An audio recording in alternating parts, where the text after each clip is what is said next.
اللہ والے ایسے ہوتے تھے جو اپنے مریدوں کی ایسی اصلاح کرتے تھے۔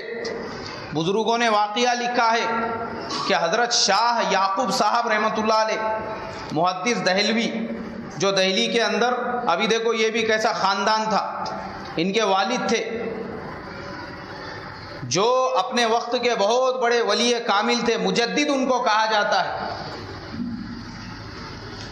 جو دلی کے اندر حدیث کا درس دیا کرتے تھے۔ ان کا انتقال ہو گیا تو ان کے بیٹے تھے حضرت شاہ اسحاق صاحب، حضرت شاہ یعقوب صاحب، وہ بیٹے باپ کا کام سنبھالتے تھے، پھر انہوں نے جو ہے حدیث کا درس شروع کیا۔ تو یہ حضرت شاہ یعقوب صاحب رحمۃ اللہ علیہ بھی اپنے وقت کے بہت بڑے ولی کامل تھے، حدیث کا درس دیتے تھے۔ حدیث کا درس دیتے دیتے ایک مرتبہ حدیث پڑھانے کے لیے بیٹھے تو اللہ والوں کی نظر بہت اونچی ہوتی ہے، ہم اس کا اندازہ بھی نہیں لگا سکتے۔ ایک طالب علم وہ ناپاک تھا، اس کے اوپر غسل فرض ہو چکا تھا، وہ آیا اور درس کے اندر بیٹھ گیا۔ اب یہ اللہ والے جو درس دینے والے تھے، انہوں نے دیکھے کہ فرشتے چاروں طرف سے مجلس کو گھیر کر بیٹھے ہوئے ہیں، چاروں طرف سے نور مجلس کے اوپر جو ہے برس رہا ہے، لیکن جیسے ہی یہ طالب علم آیا، اس کے آتے ہی وہ نور جو تھا وہ رک گیا۔ انہوں نے اس طالب علم کو بیٹھنے سے پہلے ہی کہا، ارے بیٹا رک جاؤ۔ دیکھو اللہ والے تربیت اور اصلاح بھی کیسی کرتے تھے، کیسی حکمت، کیسا پیار، کیسی محبت تھی ان کے اصلاح اور تربیت کے کام میں بھی۔ انہوں نے سارے بچوں سے کہا، ابھی وہ جانتے تھے کہ اگر یہ بچے کو سارے بچوں کے سامنے میں یہ کہوں گا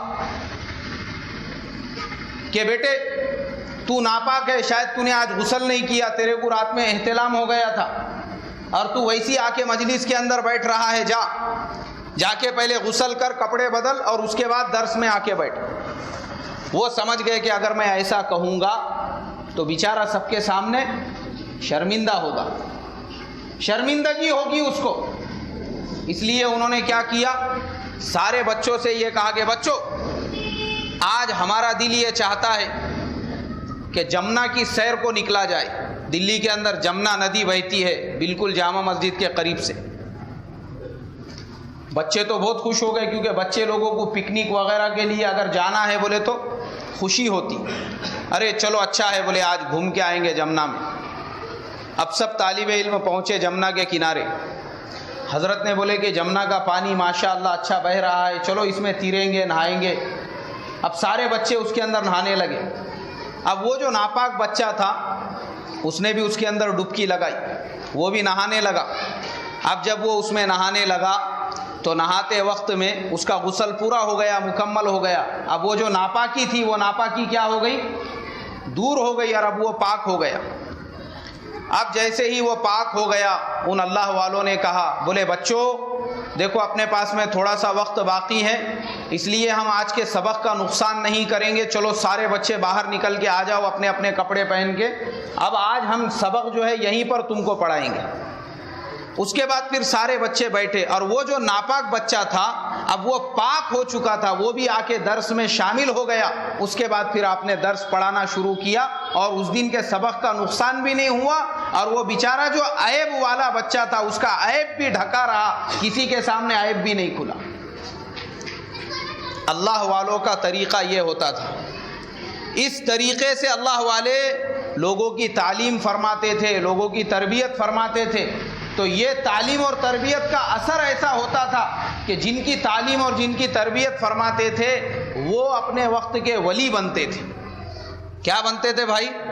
ولی بنتے تھے۔ اللہ دین کے بڑے بڑے کام ان سے لیتا تھا، اور اگر اللہ والے اس کو پہلے ہی دن سارے بچوں کے سامنے شرمندہ کر دیتے، بولو اس کا دل ٹوٹتا تھا یا نہیں ٹوٹتا تھا؟ مگر انہوں نے اس کا خیال رکھا، اس کا دل ٹوٹنے نہیں دیا۔ اللہ والوں کا مقام ایسا ہوتا تھا، مرتبہ ایسا ہوتا تھا کہ ایک اللہ والے جو ہے ان کی مجلس میں بہت سارے لوگ بیٹھے ہوئے تھے، اچانک کسی کی ہوا خارج ہو گئی تو لوگ ہنسنے لگے، اور وہ بھی حدیث کا درس دے رہے تھے۔ تو ان اللہ والوں نے جب دیکھا کہ بیچارہ جو آدمی ہے جس کا وضو ٹوٹ گیا، جس کے اوپر سب لوگ ہنس رہے ہیں، اگر میں یہ اعلان کروں گا کہ جس کا وضو ٹوٹا ہے وہ اٹھے اور جا کے وضو کر کے آئے تو وہ جیسی کھڑا ہوں گا واپس سے لوگ اس کے اوپر کیا کریں گے؟ ہنسیں گے۔ انہوں نے کہا کہ ٹھیک ہے، جس کا وضو ٹوٹا ہے، کسی کا بھی ٹوٹا ہو، ہم کو کچھ لینا دینا نہیں ہے، چلو سارے کے سارے اٹھو، سب مل کے وضو کر کے آئیں گے۔ اور ساری مجلس کو انہوں نے وضو کرنے کا حکم دیا، سارے لوگ گئے، سب نے وضو کیا اور سارے مجلس میں واپس سے آ کے بیٹھے۔ جو بیچارہ ایسا تھا جس کی ہوا خارج ہو گئی تھی، اس کا عیب بھی چھپا رہا اور سب کا وضو بھی ہو گیا، کوئی وضو سے باقی بھی نہیں رہا۔ یہ طریقہ ہوتا تھا۔ اللہ والے جو ہے ان کو اللہ والے بولتے، جو دوسروں کے عیب ڈھانپنا جانتے تھے، جو دوسروں کے عیب چھپانا جانتے تھے۔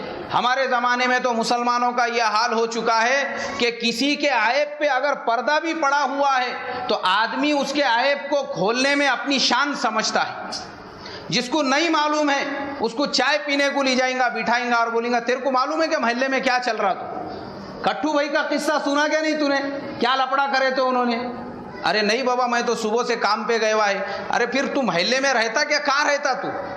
اب اس کے بعد اس کو نمک مرچی لگا کے پورا ڈیٹیل میں سنا کے ایسا سمجھیں گے کہ بہت بڑا فخر کا کام کر رہا ہے۔ آج ہمارا حال یہ ہو چکا ہے۔ اور وہ اللہ والے ایسے ہوتے تھے کہ کسی کا عیب اگر چھپا ہوا ہے تو اس پہ پردہ ڈالنے کا کام کرتے تھے۔